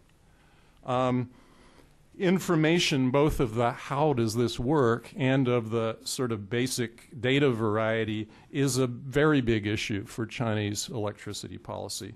There are several different situations regarding information. One of them is the situation where information exists, but it's not made publicly available because of incentive conflicts. For example, State Grid has a great deal of data, but is not really willing to make it public because it weakens their position vis-a-vis customers, regulators, and generating companies. Sometimes information does not appear to exist basically because no one has had any incentive to collect or analyze the data. And sometimes information that's useful for policy actually has to be created. It's not just sitting out there somewhere. And so here's an example on the right-hand side. There's a screenshot from this efficiency power plant tool that we were just talking about. And it shows hourly load curves for different kinds of commercial enterprises, ranging from office buildings to warehouses and so forth. The 70 so people who came to our workshop are professionals who work in the energy efficiency field. They can't get this kind of data in areas that they've worked in for years in China. It doesn't exist. We know, we asked them, they talked all about their difficulties in obtaining it. This data that's right there showing these load curves came from California. And so these are proxies. And in the function of the tool, it actually doesn't matter that much because you can pick a comparable load shape. But it would be much better if it was from China. And the point is that California, through its ratepayers, invested a couple $1 million in the creation of public data, as shown there, that was useful for the policy process, essentially. This is something called the Commercial End Use Survey. You can look it up. It's really quite a... If you're a real gearhead, especially on the demand side, you'll enjoy taking a look at the CEUS database, CEUS. So sometimes you actually have to invest in the creation of data, not just wring your hands and say that it doesn't exist. You actually have to make it exist, and that's possible. In the past, so you kind of anticipate the question of why are you talking about all of this sort of soft technology transfer and analytical needs? There's a lot of brilliant people in China. There's a lot of very well-educated people in China. There's obviously enough experience with people who are keeping a very large power system operating. What on earth, do you think the U.S. can do to add to that? The point we're making really is that China hasn't had the regulatory and planning drivers that make these kinds of analytical tools necessary. There hasn't ever been a requirement. So you can have lots of university PhDs who can do very, very sophisticated modeling, sort of world leadership, but they're not designing tools to address these down-to-earth policy questions that Fritz was just talking about. It's worth noting that the U.S. power sector actually went through a very comparable transition to the one that's happening in China right now, starting in the 1970s in the wake of the oil price shocks, the rise of the environmental movement, and the change of the industry from one where the long-term real cost trend was downward to one where it was upward and has been upward ever since. That is a real big moment for any industry and definitely for the electricity industry. And so in that transition, the U.S. and places like California developed, in response largely to regulatory and stakeholder demands, tools and processes that integrate the supply and the demand side and clarify who benefits and who pays from a given policy in order to make policy making more transparent and hopefully rational. And I have to say right there, 30 years later, we're still grappling with many of the same issues. That doesn't mean that it's been a complete success, game over. 30 years later, we're still figuring out how to promote renewables, how to get them onto the grid, how to invest in as much energy efficiency as it is appropriate to invest in, and so forth. So some of these approaches that have been developed in response to this transition in the U.S. Could be, and I think would be, and are useful to China in the current situation, and even some of our failures can be highly instructive. We believe that the strategy of trying to directly influence Chinese leaders, which is going to continue, it's a millennial thing and it's not going to stop. However, it will be increasingly limited by power sector realities, especially cost. Therefore, promoting policies and technologies without an accompanying process within Chinese power sector institutions is going to be less likely to succeed than it might have been in the past. Therefore, we should design our cooperation efforts to promote processes that, in our view, are no-regrets approaches. They encourage capacity building, scientific rigor, policy-making understanding, transparency, and accountability. Some may think that investing in process, that is trainings and workshops and sort of long days in the hotel room scribbling on pieces of notepaper like Fritz was talking about, is expensive because it involves a lot of personnel time. But in our view, compared to the cost of technology, and especially compared to the cost of bad policies, it is cheap by comparison to invest in process. So our conclusions then can be briefly summarized as following. This is an evolutionary moment for China's power sector and an opportunity for change that can either benefit or harm the prospects of a decarbonized power sector. The success of decarbonization depends strongly on institutions and the capabilities of those institutions, and the U.S. has a role to play in institutional capacity building and soft technology transfer. If this results in better information for leaders about the cost and benefits of policies and how these are distributed, and that is in the end what politicians want to know, it could make leaders more willing to accept aggressive decarbonization targets. I say it could, and it could increase the likelihood of actually meeting those targets. So thank you very much. If people want to get in touch with us, our contact information is going to be here. These slides will be made available, and we look forward to the discussion. Thank you. Okay, thanks a lot. Applause here. Okay, now I have no chocolates to throw at you. But in my 10 years here, the China Environment Forum Mafia is never shy with questions. When you do speak into a mic, Nick back there has got the microphone, so raise your hands and say, let's come on over here. Let's start over here. I'm guessing Dan will have one too, so this gentleman. And say your name and who you are. And we only have a half hour, so we'll try to keep things succinct, moving fast to get questions. Tell already we got to get the E3 people back. All right, let's go. Good morning, good afternoon, good morning. My name's Nathan. I'm with the WISE program here. I had a question regarding how one makes use of the growing middle class in China and the entrepreneurs that have clearly been driving a lot of the changes. And you mentioned in the last slide that the need to work with the institutionalized, centralized energy approach in China. And it seems like that's ingrained, and you can't sidestep that entirely. But at the same time, it seems like one would need to utilize the smaller businesses and investing in them. So I was just curious. Those seems like a very delicate balance, and I wonder how you would, I guess, reconcile that.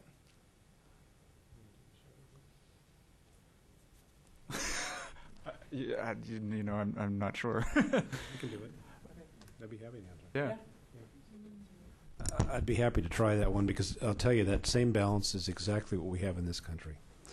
We have an ingrained institution of utilities that historically had been vertically integrated and were monopolies versus moving to a more market-based system. And that was part of why I went over there initially in 2007, is to talk to them about markets.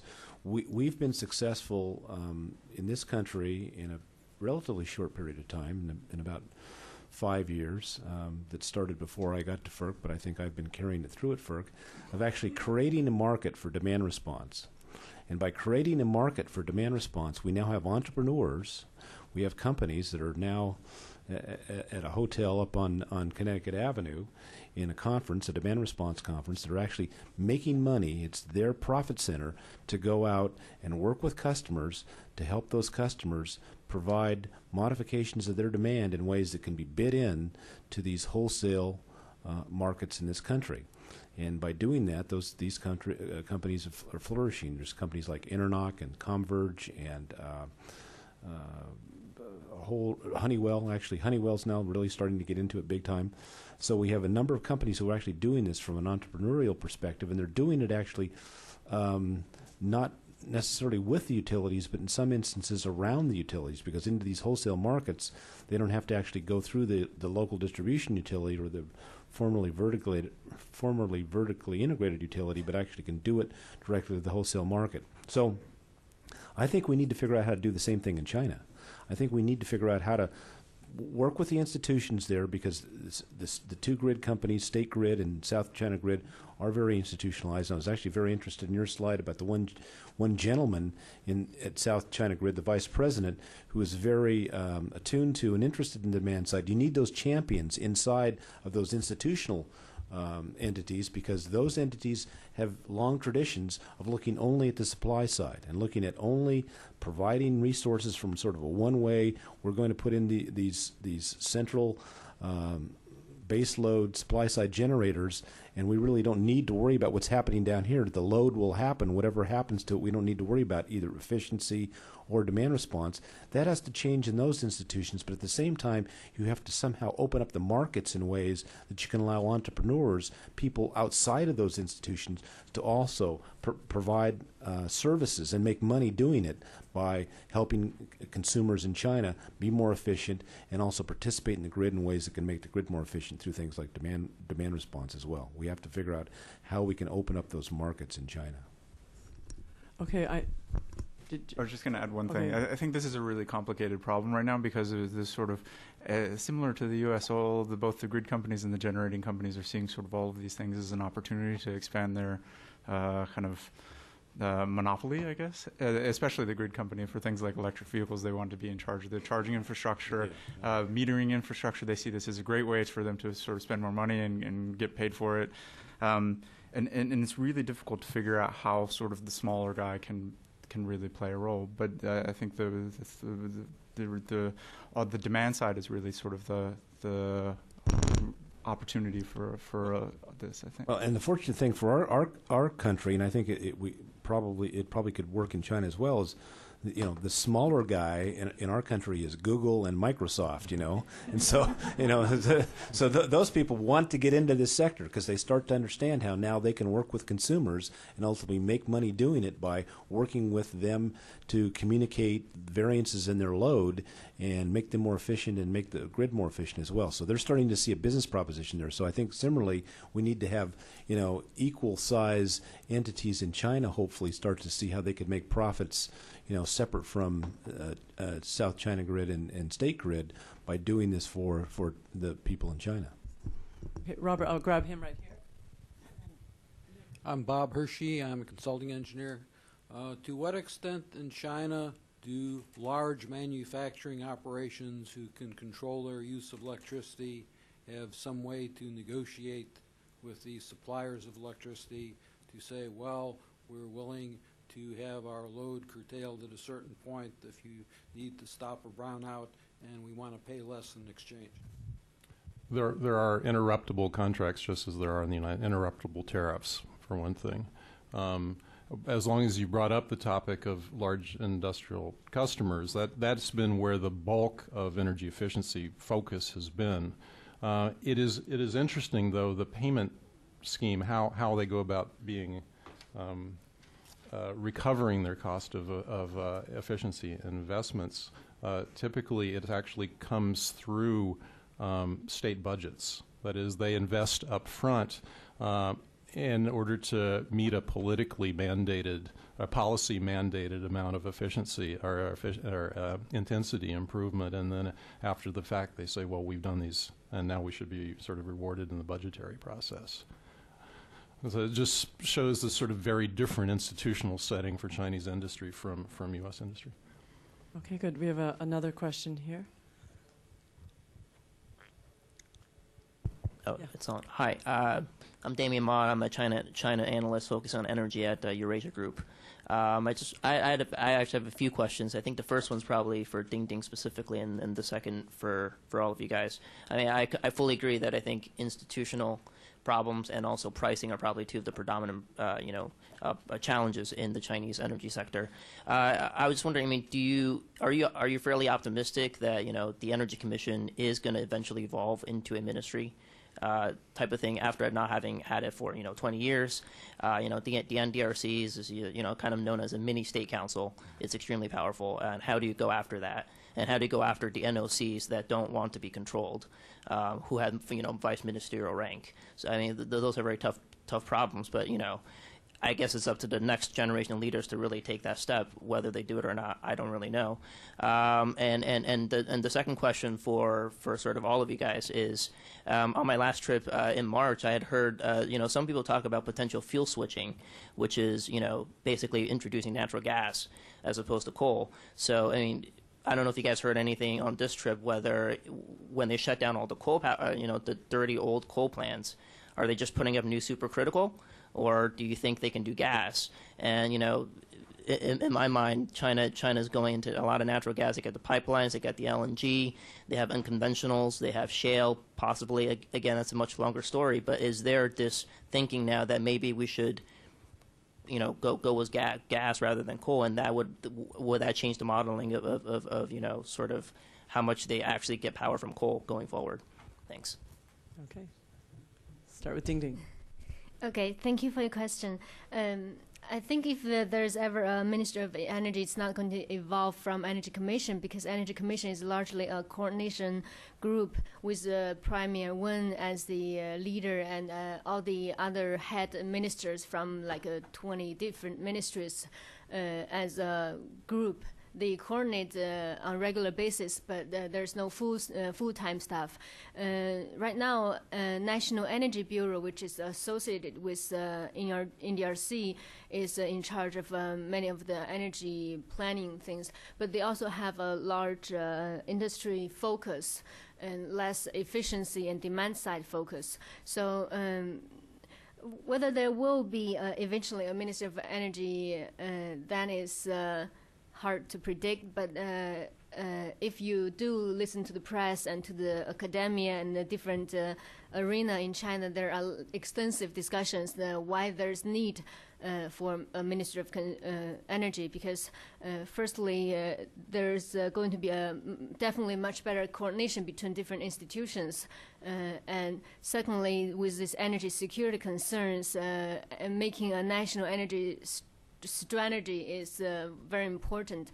And I would be very happy to see a Minister of Energy, especially when they can bring all the efficiency policies together. Like right now, the efficiency majorly comes from building energy efficiency, transportation, and the other one is industry efficiency. And these are currently under different jurisdictions.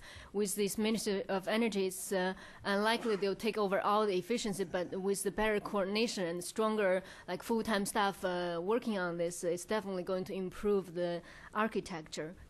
And with the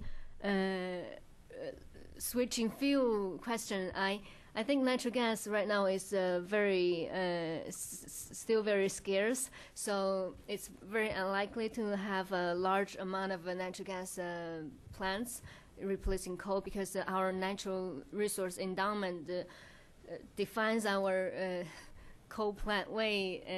But right now we do have this 上大压小, with closing small plants and building supercritical plants, which are very energy efficient, and we do need better governance for this supercritical plants to let it run on a higher capacity factor, so it's going to be more efficient and more environment friendly.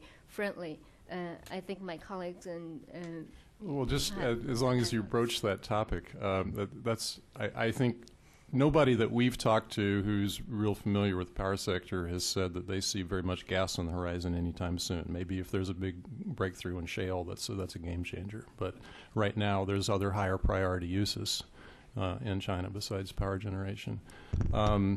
But this question of the shutting down of the small, inefficient coal plants is actually a great example of why analysis is needed, because on the surface of it, it sounds great. These old plants, they're not very big. They have very, very low efficiency. They have lots of emissions. They don't have pollution control. But it's interesting what happens if you get rid of the plants that used to be responsible for load following and peaking. It means that you have to run these very high-tech, very efficient, ultra-super Linjie Fadianchang at a much lower load factor. That is, they're running below their nominal ability to generate power in order to provide headroom so that if they need to go up to follow load, they'll be able to do it.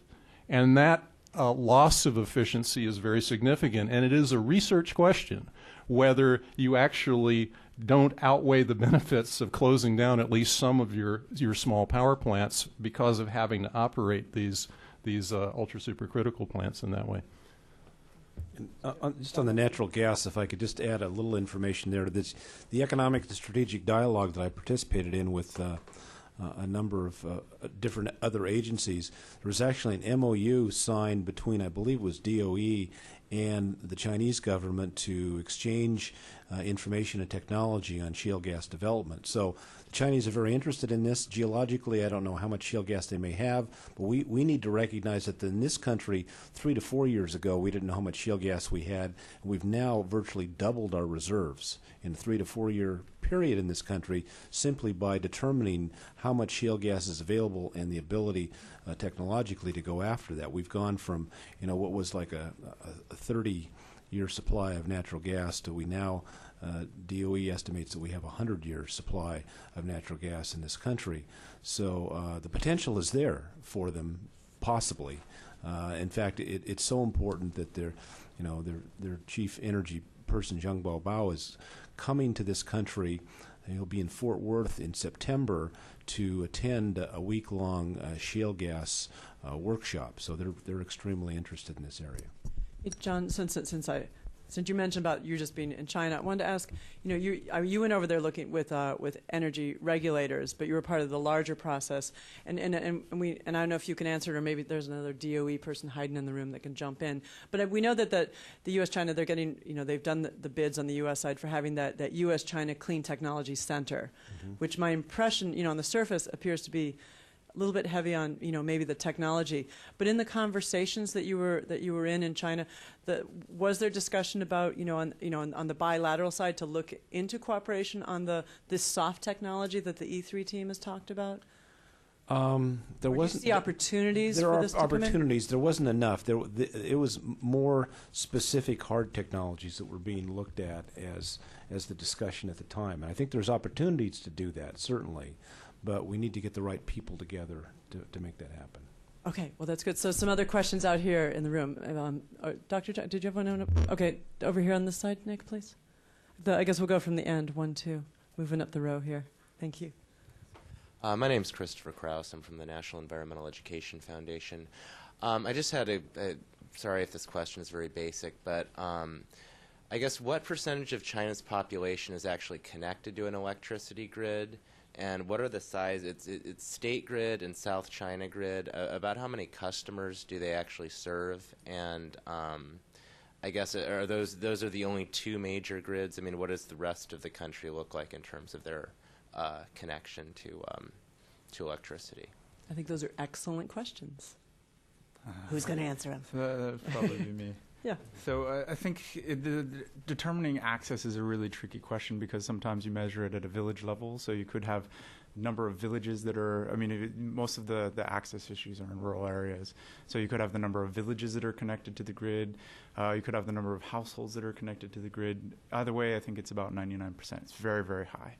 And there was a very large effort both in the 70s, but also more recently in the 90s to connect every last village to the grid. So access is very, very high. The second question was the grid. So the the state grid is pretty large. It covers most of the country. Well, it's the world's largest utility. Yep. So China's southern grid only covers 6 provinces. So it covers all of the sort of south and southwest. I think it's 6 provinces. And there are 31 provinces in China. Provinces and autonomous regions and municipalities in China, so that's state grid ends up covering most of it. I think Tibet is sort of off in its own world at this point, but so state grid is huge. Most of, as we were discussing before we started, most of the actual decision making doesn't happen at the state grid level; it happens at a provincial level, and so every province has its own utility, I guess, would be the closest comparison in the U.S. that makes a lot of the day-to-day dispatch and balancing decisions. But they're all connected to the same actual... No. No, they're not connected. So there are 6...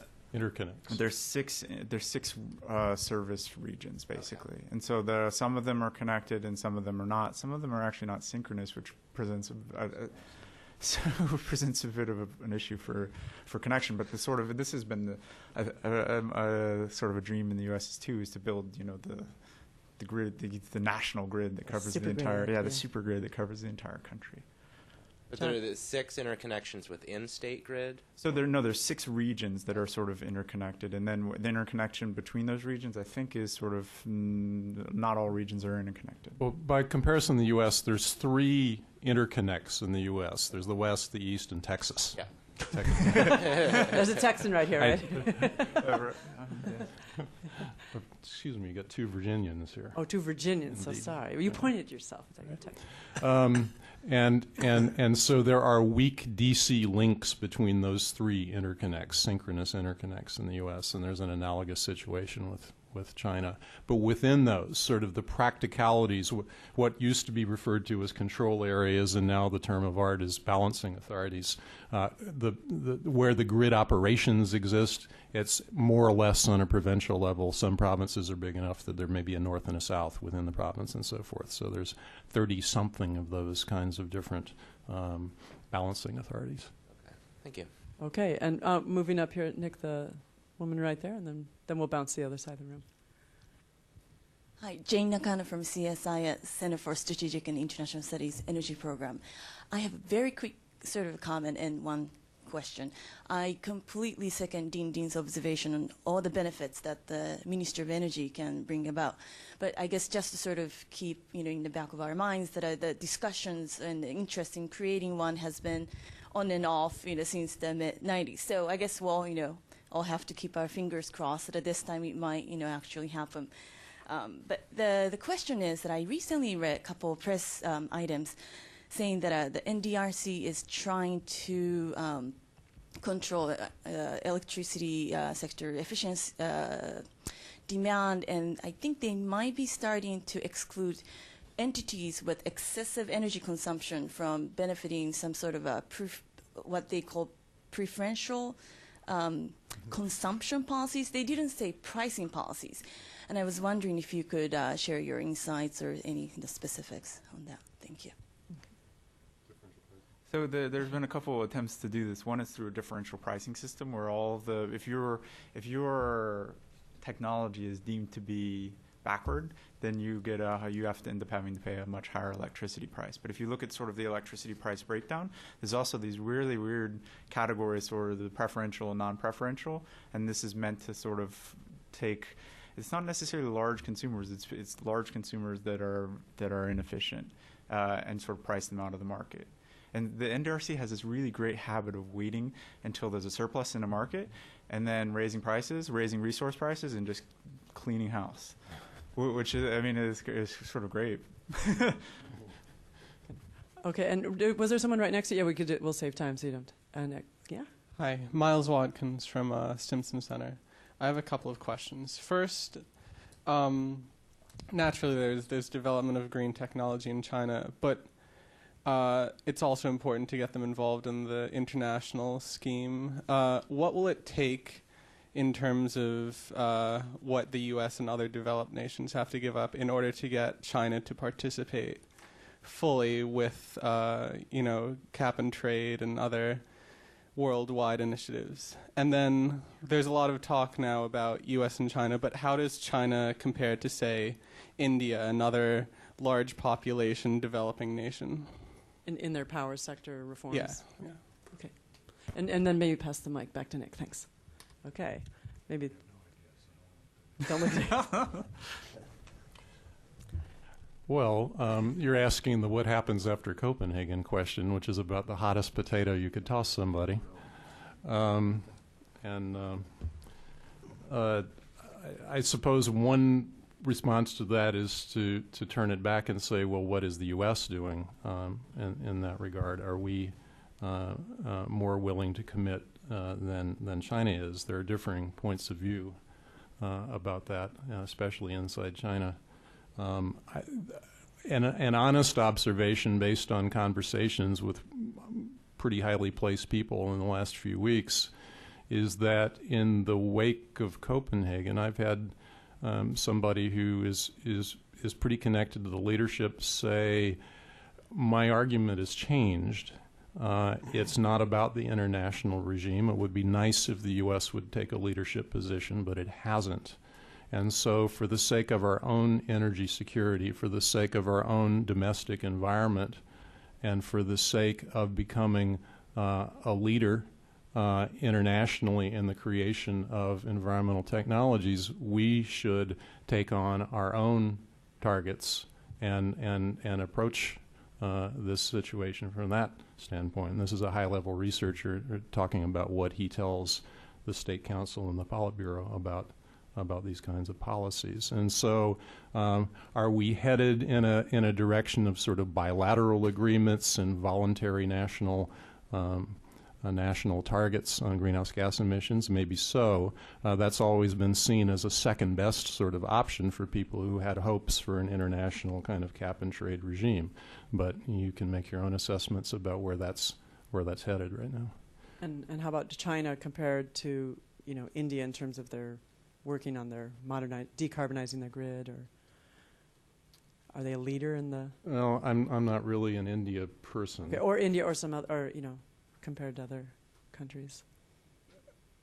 I'll just say this about China: there is an impressive level of awareness of the issue and of commitment of resources to addressing it. China is doing a lot, and some ways they take it more seriously than we do. Okay, question in the back.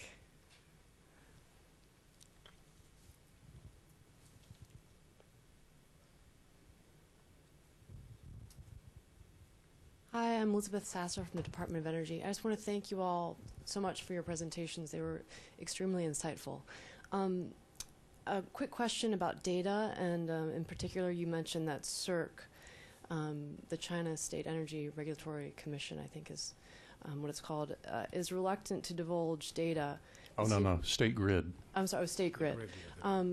There seems to be maybe a perverse incentive to divulge it, or I'm curious because the Department of Energy has many areas of cooperation with China on smart grid, and we're trying to figure out the best way to engage with China on the smart grid. Can you talk a little bit about why China's reluctance to divulge this data, and what would make it's not China's reluctance. Well, it's the reluctance of a powerful corporation, and it's not very different from the U.S. U.S. utilities aren't going to divulge their load data either. That's why I was pointing out that sometimes you have to create data for policy analysis purposes, as was done in California. PG&E, Edison, all the utility companies in California, they have all that data, but it's to their competitive disadvantage, maybe a disadvantage in the regulatory process and so forth, to divulge it. And so you can't really beat on them and make them divulge it. You have to do workarounds, and that includes creating a research apparatus that can generate data. Now, at the Fed level, maybe that's a little different. No, well, I was just going to answer your other question about how to engage in the smart grid. I think the best way to engage the Chinese in the smart grid is to take a different perspective than we are in this country. A lot of people in this country are thinking of the smart grid of smart meters related to residential customers. That's not the way you need to engage the Chinese. Chinese, I think, would be much more interested in the other part of the smart grid, and that is making the delivery of the system more efficient. For example, the FERC, we have entered into a partnership with EPRI, the Electric Power Research Institute, which is the research arm of the utility industry, and we're doing 30 pilots on making the transmission system more efficient in this country. And I think that kind of high-level work at the transmission, distribution, generation level of the smart grid would be something that the grid companies, I think, would be very interested in. Of course, a lot of those grid companies would probably be teaching us something as well, because because you look at things like PMUs, phase monitoring, phasor measurement units.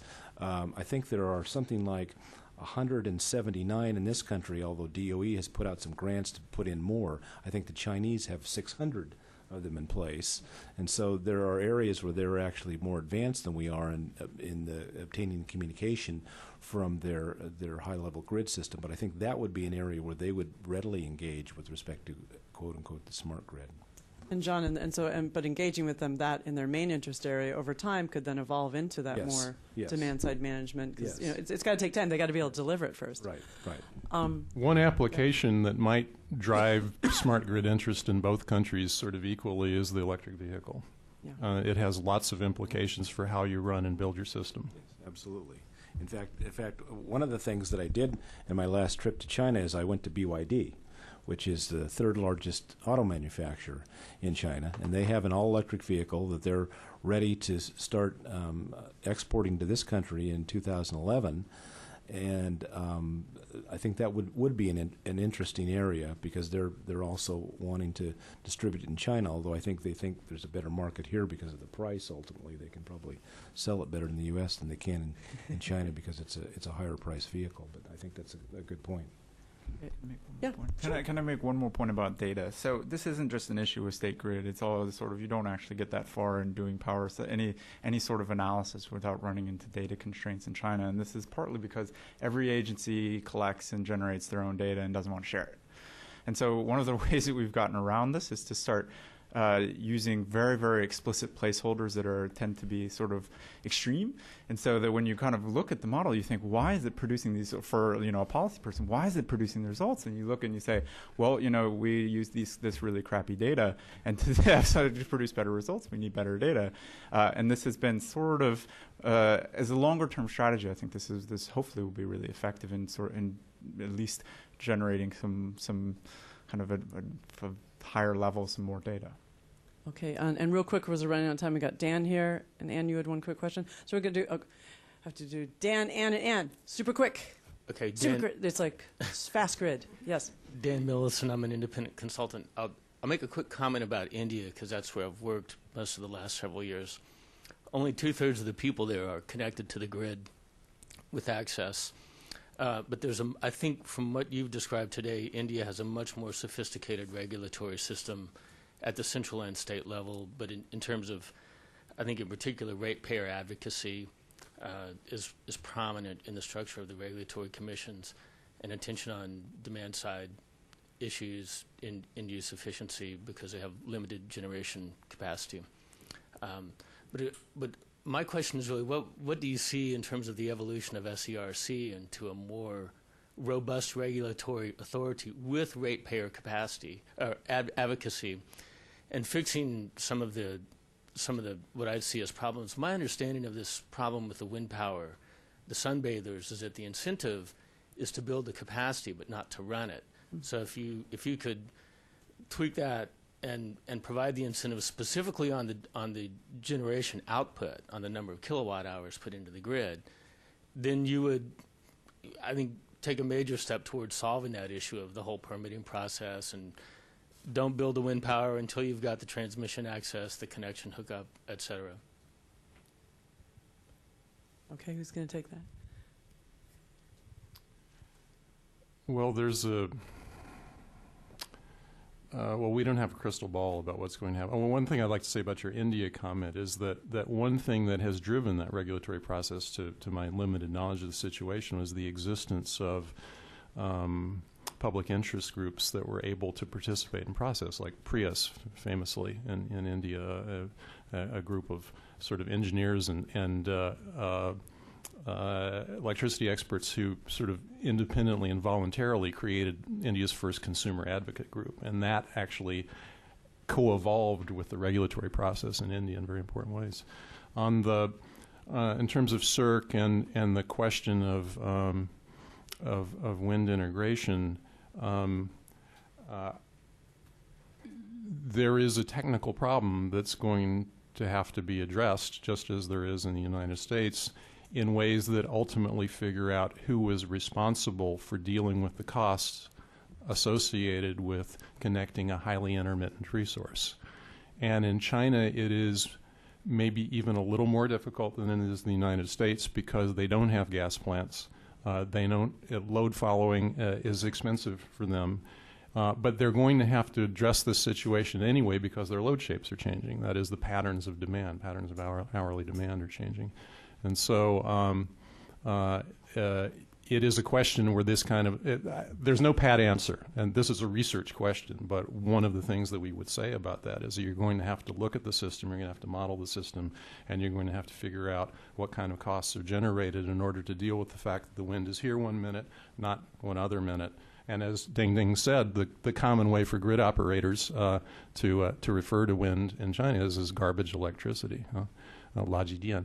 And that probably is what lots of grid operators would have said in the U.S., more than 5 years ago before it became politically incorrect to say so. It's something that's hard for them to deal with. You're a grid operator. You want to turn on the AGC, or you want to dispatch a plant and have it come on, and you want to know what it's going to generate. And it is an issue, and it can be dealt with. It's not an insurmountable problem. It's something we have to do, as a matter of fact. But we've got to figure out how to allocate the costs associated with it.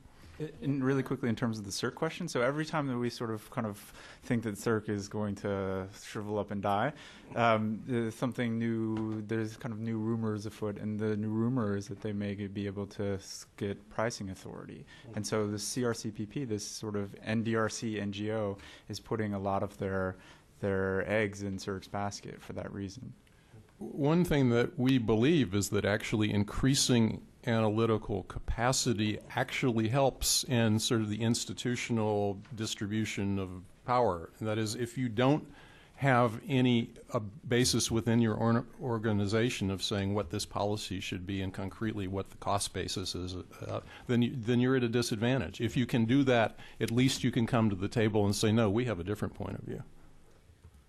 I can add a little on that. I think for CERC to have the regulation power, they have to have the price regulation. They have to have the market access control.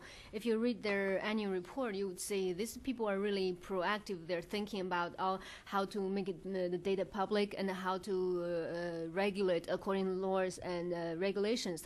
And that brings up another question. There is this electricity law that is very outdated and it needs to be revised, but it hasn't been because there will be energy law and coal law and other laws that will be more like higher level. You have to be subjecting to that. So that is also bringing out the importance of institutions and the framework of the law. And also Xiaopeng, the vice president of Southern China Grid, has been bringing up the importance of coordinating energy strategy and electricity strategy, which is extremely important in China. Unfortunately, I kind of realized, looking at the time, we kind of hit up against the end, and I like being true. Y'all that came on time, we should end on time. But they will be here to tackle gently. Don't hurt them. Afterwards, Fancy will have to bring you back. Power sector. You guys like the topic? Yes, all right, good. So we will keep doing this. We will get policy wonks in D.C. to look at this issue. But I do want to say that, obviously thank the Blue Moon Fund and Rockefeller Brother Fund for supporting. This is one of, I guess we're up to like 10 cooperative competitors meetings so far. We have another one on June 30th looking at green transport. Come on down for that. And so again, applause for these wonderful speakers.